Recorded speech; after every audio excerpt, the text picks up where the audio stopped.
Good afternoon. Can I remind members that social distancing measures are in place in the Chamber and across the Holyrood campus, and I ask that members take care to observe these measures, including when entering and exiting the Chamber. Please only use the aisles and walkways to access your seat and when moving around the Chamber. The first item of business this afternoon is time for reflection. Our time for reflection leader today is Morven Lyon, Trustee of the Humanist Society, Scotland.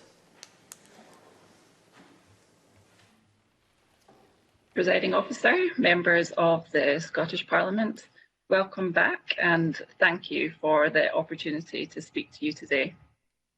My wee girl started Primary 1 2 weeks ago, and on her first morning she packed her new school bag, put on her shiny new shoes, and as a family we walked over to the school gates full of happiness and hope. I reflected afterwards how lucky and privileged I am that my family and I call Scotland our home, a place where my daughter's right to an education is protected and unassailable.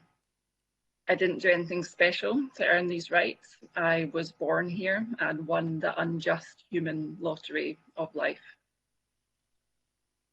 I don't need to tell you how different my daughter's educational outlook and basic human rights would be if she had been born in Afghanistan.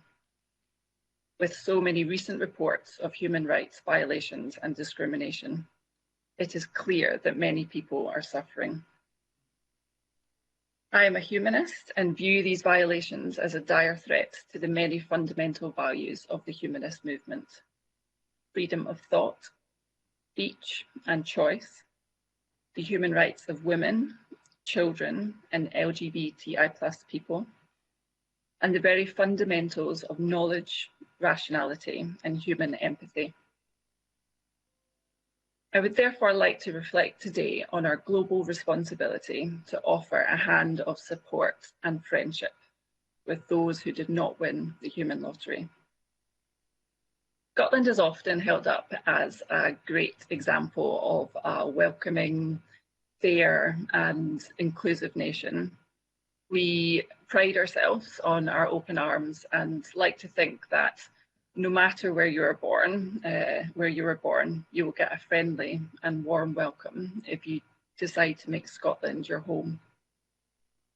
The collective concern of neighbours to those affected by the dawn raids in the south side of Glasgow filled me with hope.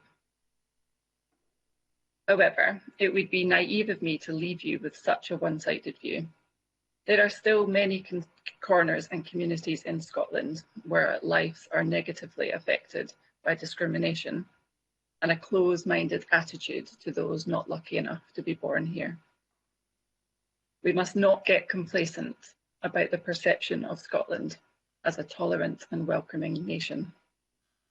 We need to actively champion and live this label.